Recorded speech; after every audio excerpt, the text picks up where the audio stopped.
Yesterday we left off where the Gemara says the Gemara had said that a person, a Kohen, whose mother was a Grusha, so what is he? He's a Cholo. If he officiates, and we're not aware at the time when he officiated, and later we find out, we say that the Avoda, the service that he had done, is valid. So Gemara is going to quote 3 psukim. We just began with the first pasuk. Ben Grusha ben Chalutza daboso t'ksher minolan. It's about 8 lines up from before the lines get wider. How do we know Ben Grusha ben Chalutza that the Avodah is kosher? Amr Yehuda Meshmul Dam Akrov v'hoysel lo ulzaru achrov. It says by Pinchas, it will be for him and his zera and his progeny after him. It says bris kuna solam. They will have the covenant of kuna forever. So what's zaro? Zaro ben zera kosher ben zera posul. Zaro, the connotation of zaro means is seed, whether they're kosher or not kosher. They're considered kohanim, even though cholo should not officiate. But if it turns out he's a cholo, right, retroactively, now we found out he was a cholo, his avodah is kosher. Avu de Shmuel Amar, Avu de Shmuel, the father Shmuel says miyochav, different another pasuk. It says borech Hashem chelo. Hashem will bless this by Levi, this by kohanim. His chelo, his power will be blessed. Ufoel yortov tirtzeh, and the actions of his hands will be accepted. What does that mean? It's his chelo. What's the connotation of chelo? Chulin. That even if it's chelo, it's cholo. Even if the child happens to be a cholo, it's tirtzeh. Afil chulin shebo tirtzeh. Even the avodah of the cholo, even that's going to be acceptable. So therefore, even though we find out later, and this is retroactive, that the one who did the avodah was not really, shouldn't have officiated, nevertheless it's valid. Rabbi Yana cites a third pasuk. It says in the Torah that if you have a question with the Bezdin in the community is not able to resolve a certain halachic question, or there's an argument to two bati dinim, what we call the Sanhedrin Ketana, the lesser Sanhedrin, it says v'kamta at least you go up to Yerushalayim and you consult with the Sanhedrin Gedola, with the High Court, okay? And it says over there, uvos el kohen ashiya bayomi mohem. You will go to the Kohen that's in those days, meaning your time. It says you go to the Kohen. What do you mean the Kohen who's in your days? He's not in somebody else's days. It's obvious he's in your days. If he's alive, right, he's living in the same time as you're living. I mean, there's even a consideration to say you can go to a Kohen who's not in your time. Of course he's in your time. So what does it mean? You should ascend and go to the Kohen who's in your time. So what is the meaning in your time? Right? It's speaking about initially you thought he was a kosher. I mean, as long as he was a Kohen, you thought he was a Kohen, even though later it was revealed he wasn't, he's still valued as the Kohen at the time when he did the avodah. It's valid. It's valid. Everybody. Nobody else. They just bring three sources. Xeris HaKosov. What?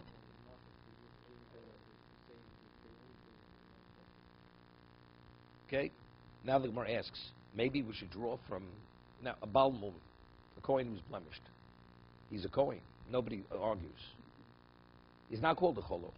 He's not qualified to do the avodah. For instance, a Cholo is not permitted to eat truma. You know that.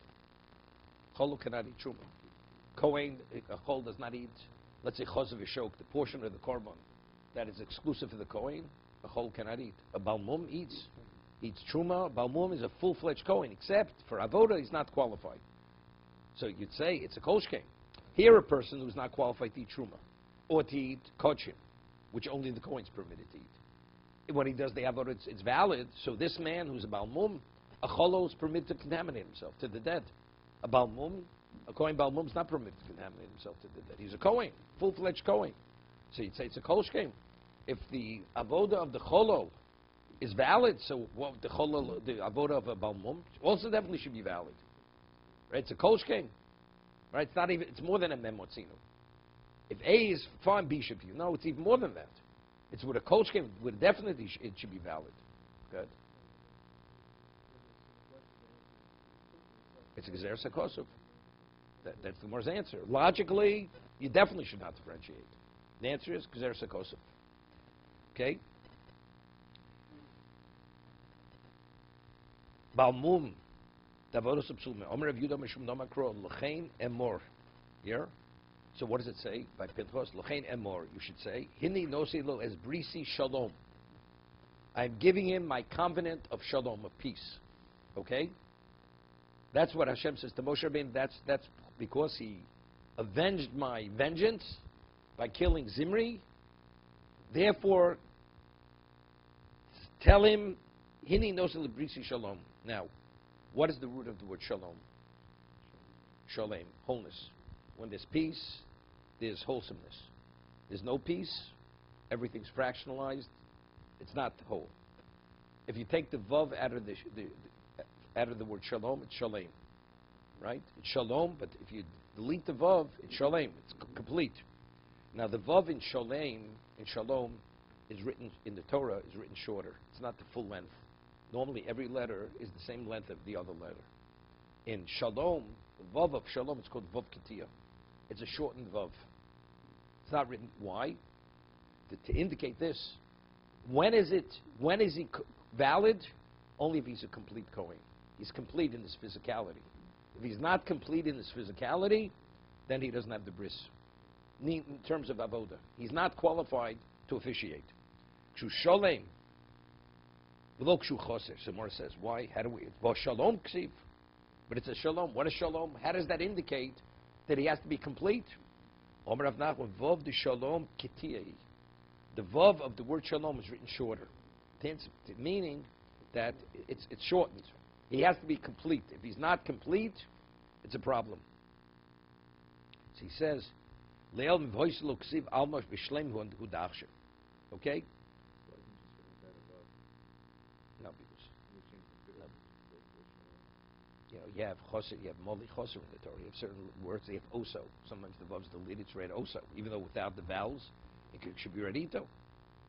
It's xersakosa. I mean, that's what we took. Okay, there are many other reasons, because we mentioned this many times. You have a word oso, and it's written without a vav. Right? Let's say you put it in a vav. Is the Sefer Torah valid? It's not a valid Sefer Torah. Because the vav, but you're not going to read it differently. If Aleph Tov Vav is read without the vav as oso, so by adding the vav, why should that invalidate the Sefer Torah? It's definitely oso. You're not going to read it wrong. You ever bothered by that question? You hear the question? So the Ramban explains, because all the letters of the Torah, from the first letter to the last, are all Shemus Hashem. They're all God's names. They're all kinds of names. You have a 45-letter name. You have a 70-letter name. All different letters. And Hashem conjugated the letters in a way that it reads the narrative of the Torah. Reads Bereshis Bara Elokim all the way to the closing words, Leini Kol Yisrael. So therefore, if the word is Aleph Tov Vav, so the way it's read, the way the narrative reads, it's oso. But that's the Shem Hashem. The letters, the bedrock of Torah is the Shem Hashem. That's the Kedusha Sefer Torah. So if you add the Vav, you're altering the name of Hashem. Therefore, the Sefer Torah is invalidated. So you say, so write it, keep the Vav out altogether. No. Because Shalom, it has to be, the Vav has to be there. Because that's the Shem Hashem. So even though we want, so how do you communicate this issue of that if he's a Baal Mum, he's not a full person? Vav Ketiyah. The Vav is not written in its full length. So the Vav is there. So the Shem Hashem, the name of God is intact in its spelling. It's a Vav. But being a shortened Vav indicates that if he's deficient in his physicality, he's not qualified. Okay? We just left off in Tosas yesterday. Tosas asked the question, it says, according to the first opinion, because it says, Vohelo ulazaro, briskuna solam, for he and his progeny. So the Gemara says that zaro, the connotation of zaro is ben kosher, ben posel. Whether it's valid or not valid. Whether it's kosher or not kosher. Meaning whether it's a full Kohen or even cholo. That's still called zaro. So Tosas asks, take a look, Tosas on the page. No, but that's all marriage. That's all marriage. Of course, Kohen marries a grusha. Talking about the child.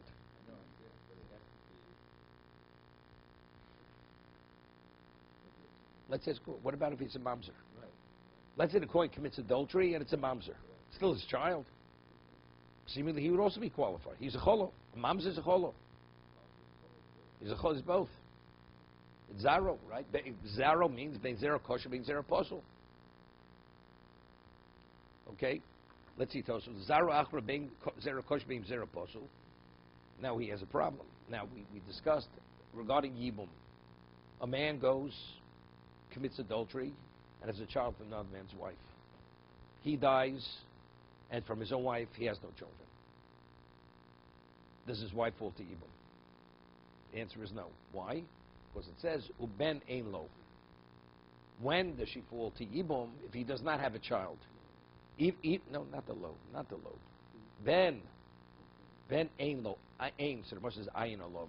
If he has any level of descendant, regardless of the quality, kosher, mamzer, whatever it may be, illegitimate, that's called, it's his child. But where is it derived from? It's derived from the word ein, ayin. Look into, see if there is a descendant. So it's not derived, although it says zera there. It also says zera. It says ben ein lo. So Tosas asked, but if you tell me the word zera indicates whether it's kosher or apostle, what do we have to derive this halacha? From ein lo, you should investigate. If he has a descendant, it says zera.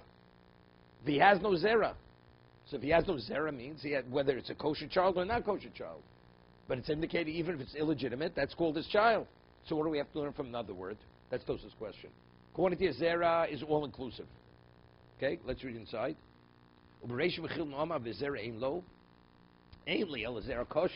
says by yibum. When does his wife, the widow, fall to yibum? Zera ein lo. So the Gemara asks, maybe that's only zera kosher, zera posum. How do we know even illegitimate? It's not a kosher child. How do we know that's also considered his child? Talmud lomar uben ein lo. I learned from the word ayin olav. You should verify mashma de loshen zera lo mishtama elo kosher. So from there it seems to be the word zera. The connotation is kosher, a valid child, not an illegitimate. And here we're saying ben zera kosher, ben zera apostle. V'yesh lomar the shiny hocha, the zara muter. Here the word zera is totally superfluous. Regarding Pinchas, when it says the Torah didn't have to write the word zaro. Why? We're speaking about your children will be kohanim. So what is that relevant to? Only a male kohen, right? The female is not a kohenis. I mean, she doesn't officiate. So we're talking about in terms of officiating. So if that's the case, so it should have said, Lo ulabonov. He and his sons will have bris kuna sod. What does it say? Zera. So here the word zera, it shouldn't have been the word to be used there. Right? Because that zera includes female. But we know from elsewhere, a female, even a real Kohen, initial Kohen, his daughter doesn't officiate. Right? It's only the male. Only the male doesn't contaminate himself. The female, Bas Kohen, she's permitted to contaminate herself. Correct? So lo shabris kuna, katashinimil dafilo zera posul. Therefore, in this context, since the Torah should use another word, bonov, and use zera, so using zera is to indicate even the illegitimate. Even the illegitimate. Avod hosam ein muter. There, when we speak about progeny, if a man dies, and whether it's a son or daughter, he has a child. His wife doesn't fall to Yibam, so they ask, but how do we know if it's illegitimate? How do we even know that's sufficient? Because there the word zera is not superfluous. Because it has to write zera to cover both the male and the female. Regarding Yibum, we don't differentiate whether it's a boy or girl. That's the child. So therefore, how do I know even someone who's illegitimate? So I need ein lo, ayin lo, whoever the descendant may be, even illegitimate, that's considered a descendant. Now you understand how to learn a pasuk chumash. Okay? Okay, we'll start the next Mishnah.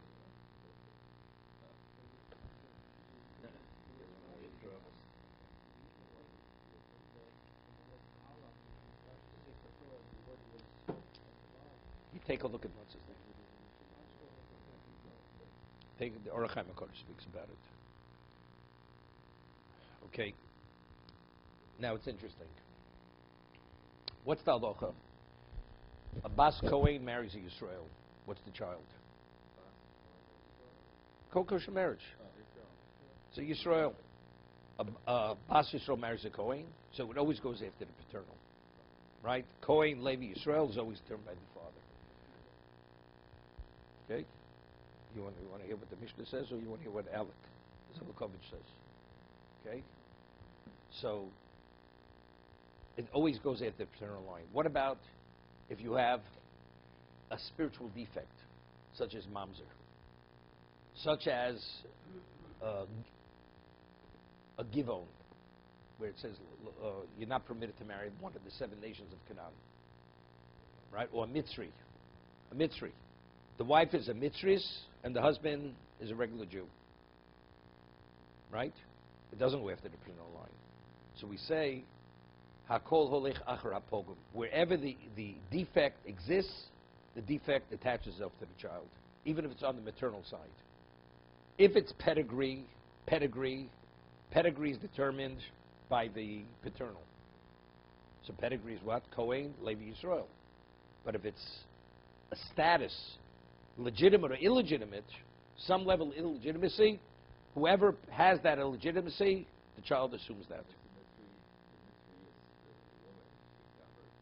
No. Yeah, she's a convert. It could have been her mother. Her mother was a convert. She was born Jewish. But she's a mitzvah, because this is only the 3rd generation can marry. You're not permitted to marry her. No, let's say a mitzvah would marry a ger. No, why not?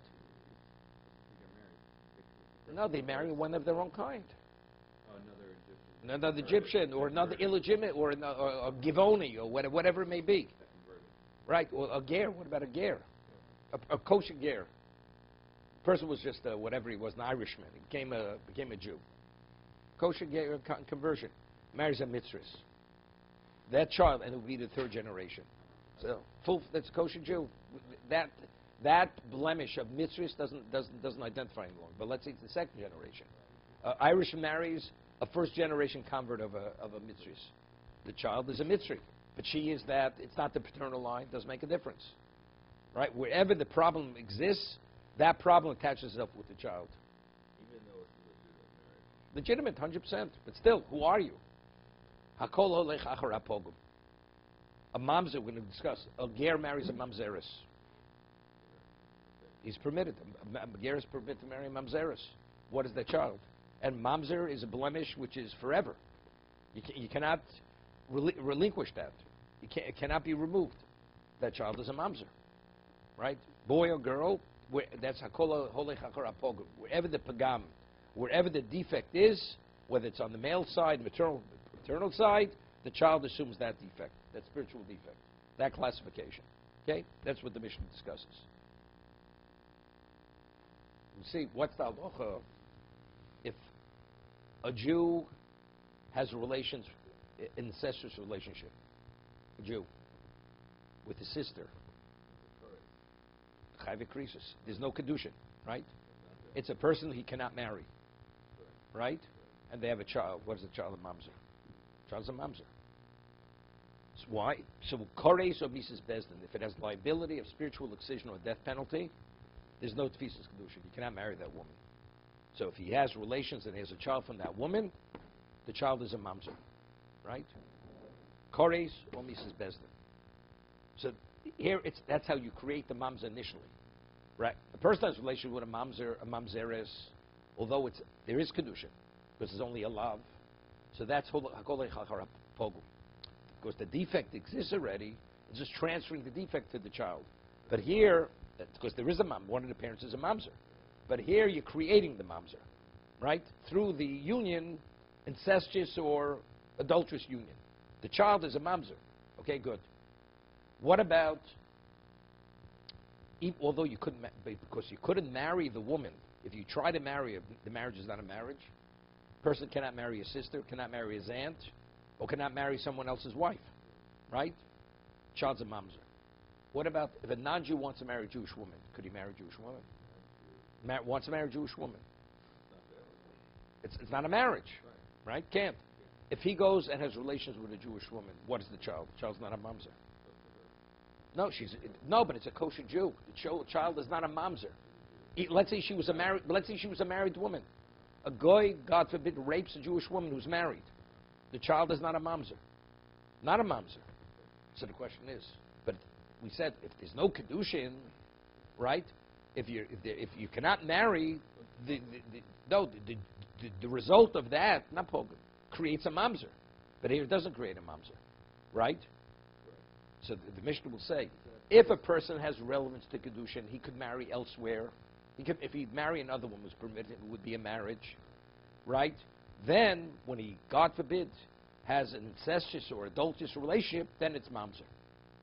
But if a guy who can't marry any Jew, marriage has no relevance to him, then his union does not create mamzer. Right. It's just like the woman alone.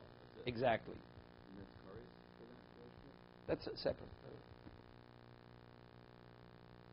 That's kano and pogebo. Because I thought that was what determined whether... It is. No, but the Mishnah says if there's no Koris, no one says there cannot be kedushin. Mises Bezin says therefore there cannot be kedushin. So it says, so what is the determining factor of mamzer? If you cannot have kedushin, so a guy can't have kedushin either, right? So the Mishnah will differentiate because the one who, even though you may not have kedushin in this context, but in another context, the man can have kedushin. The goy, the non-Jew, regardless of whatever context, he has no relevance to marriage. Therefore, his child doesn't identify with him. So therefore, a non-Jew has a child from a Jewish woman, it's like the child, halachically, has no father. There's no father.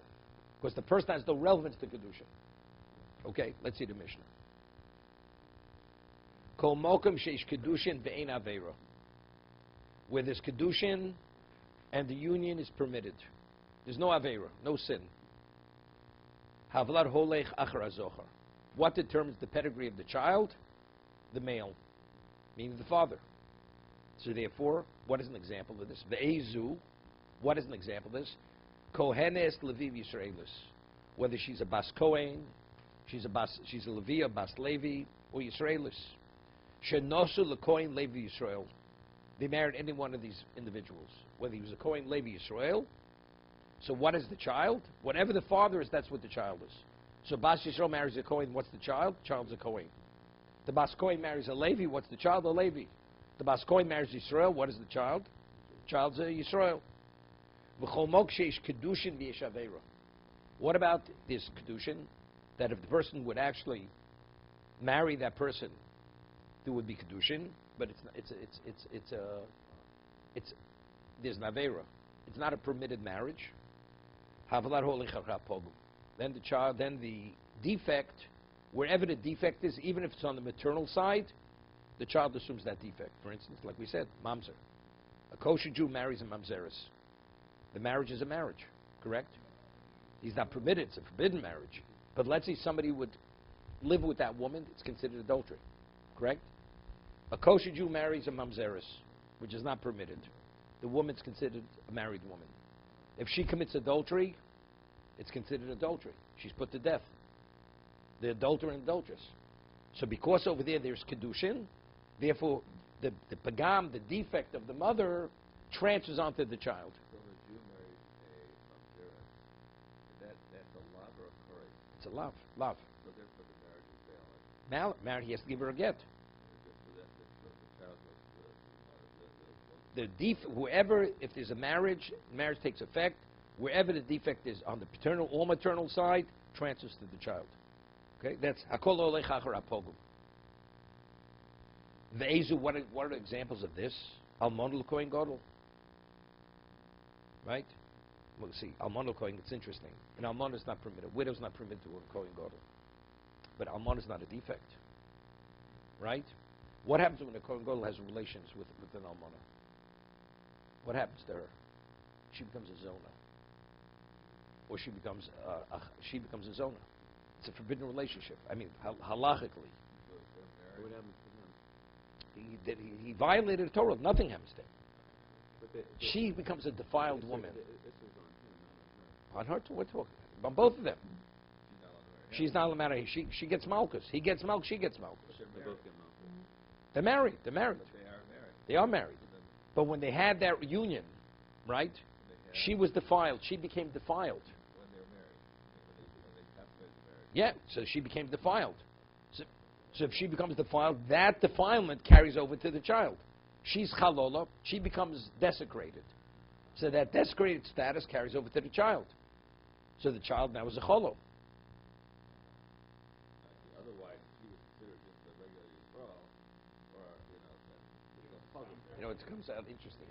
According to Rav Moshe's Psak, Rav Moshe says that adultery is it's the physical act of cohabitation. But if you inseminate a woman with somebody else's sperm, the child's a kosher Jew. Here, a married woman can't conceive from her own husband, and she's inseminated with with another Jew's semen, and she conceives. That child is a kosher Jew. That's Rav Moshe's Psak. Because the act of adultery is the act, and therefore, if it's not called adultery, the child's not a mamzer. So how do you have a Kohen born? It's a Kohen Gadol sperm born from an almana, and he's a full-fledged Kohen. Right? You artificially inseminate an almana with the sperm of a Kohen Gadol, the child is a full-fledged Kohen. Right? Because there's nothing, without this Mishnah, say, the child of a Kohen that's born from an almana is not a Kohen. The child of a Kohen Gadol. No. It says, we're saying this is halakol pogum.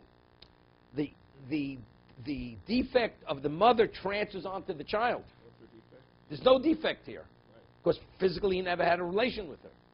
So you could have a case of a Kohen sperm, a Kohen Gadol has a child from an almana, and he's a kosher Kohen, according to the Mishnah. According to Rav Moshe's Psak. It's a chiddush. Because based on the Mishnah. Because that's the reason why the child is what has the defect. Because the defect of the mother transfers onto the child. Here the mother doesn't become defective. Because she never had relations with the Kohen Gadol.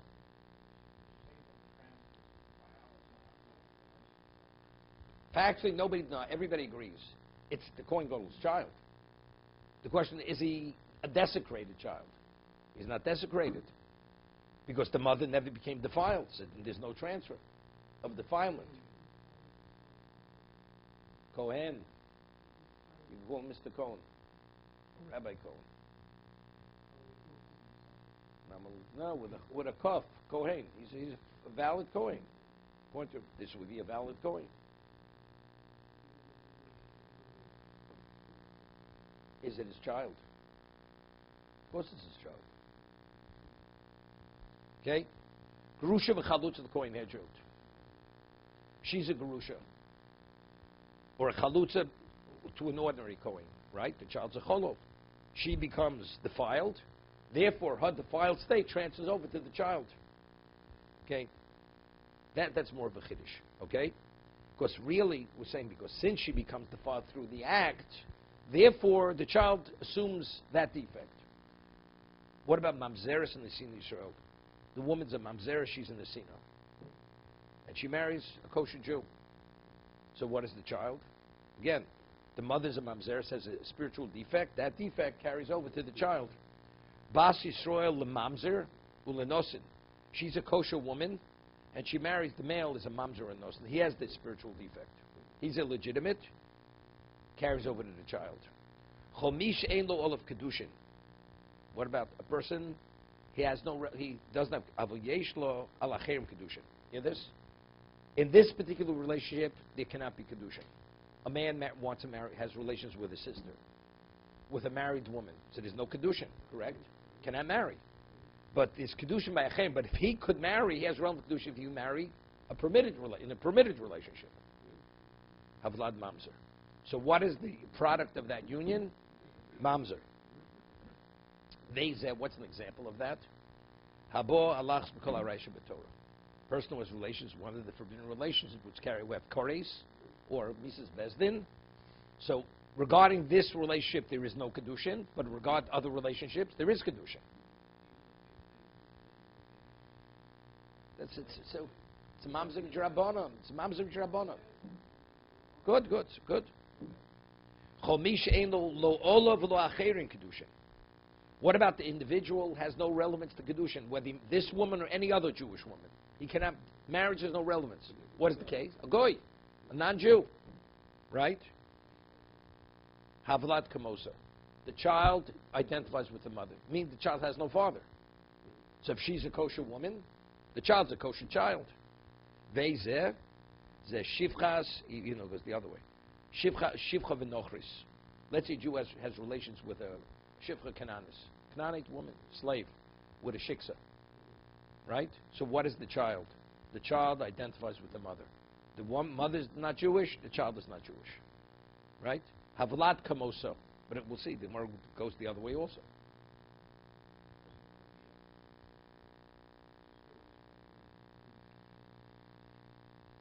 See again, if a guy has relations with Bas Kohen, she becomes a zona. Right? The child, let's say now she'll have a child from a Kohen. The child is, no, we'll go like this. A woman has relations with a goy. Doesn't conceive a child. Then, so what is her status now? She's a zona. Now she's inseminated with the sperm of a Kohen. Right? What is that child? It's a cholov. Cholov. Why? Because the reason why she's a zona is unrelated to being inseminated with the Kohen sperm. The child is being born from a zona. So a zona is what? A Kohen's child is born from a zona is what? Is a cholo. So that child will be a cholo. Correct? Avram, are you with me? Yeah. Okay. Okay, let's see the Gemara. The Mishnah begins, quotes, Kol mokshish kiddushin. It says, wherever there's kiddushin, so what is the child? The child's a mamzer. Omar lei Reb Shimon. It says, if there's kiddushin and there's no aveira, the child's kosher. Right? We don't say yeholech harapogum if it's a valid marriage. It's only if it's yesh bo aveira. But it seems to be if there's ein aveira, but if it's a permitted marriage, then what? The pagam, the defect, doesn't carry over. So you'd say, because whenever you have a defect, it's a problem now. So Gemara has a question. You have a ger. Convert. The convert is permitted to marry a mamzer. Correct? Well, the way we rule, definitely. A ger is permitted to marry, a ger is permitted to marry a mamzeris. Permitted to marry a mamzeris. So what? It's yesh bo kedushin vein bo aveira. And yet, what's the halacha? The child is a mamzer. But if the Mishnah is setting a principle, a rule, that whenever there's marriage and there's no aveira, the pagam does not carry over to the child, so why when a mamzeris marries a ger, why is the child a mamzer? There's no aveira. Yesh kedushin vein aveira. It's not a sinful marriage. It's not a sinful relationship. It's permitted 100%. That's the Gemara's question. Kol mokshesh kedushin omar le Reb Shimon le Reb Yochanan. Or omar Reb Shimon lokish. Rish Lakish says to Reb Yochanan, klodu. What the Mishnah says, is this a rule? Kol mokshesh kedushin vein aveira vlad kosher holech achar azocher. That the vlad identifies with the male. So a convert is a kosher Jew. Correct? So what should the child be? The child should identify not as a mamzer. Hare ger shenosa mamzeres. A ger, a convert marries a mamzeres. The ish kedushin vein aveira. There's kedushin, and it's not a sinful relationship. Bavlad mamzer. Excuse me. Vein aveira havlad holech achar pogum. Nobody disagrees. What is that child? The child's a mamzer. But according to the principle of the Mishnah, if there's kedushin and it's not a sinful relationship, the defect doesn't attach to the child. You go after the male. So if the father is a kosher Jew, he's a convert, the child should be a full-fledged convert, and he should be able to marry anyone he wants. The Tanya, where do we find that a ger who has a child from mamzeres, the child's a mamzer? Ger shenos a mamzeres. Havlad mamzer div Reb Yossi. Reb Yossi says that a ger who marries a mamzeres, the child is a mamzer. Okay, this is Reish Lakish's question to his Rebbe Rabbi Yochanan. Omali misavrit masnisim Rabbi Yossi. Who said Mishnah is going to like Rabbi Yossi? Maybe in truth, a ger is not permitted to marry mamzeres. Right? Is not. Well, we'll discuss. That's why we have to learn the Gemara. Why is a mamzer not permitted to marry a kosher Jew? It says lo yovo mamzer bekal Hashem. Right? A mamzer is not permitted to marry into the congregation of God. The question is, a ger is kal gerim nikro kal. When a convert converts, are they called kal Hashem? The Jews, but are they called kal Hashem? See, if you're one of the 12 tribes, you're part of a tribe. A ger is not part of a tribe, right? He's neutral. Doesn't identify with any one of the shvatim. So maybe to be kal Hashem, you have to be one of the shvatim. What does it know? Kal Hashem means you're a Jew. That's enough. So that's the argument.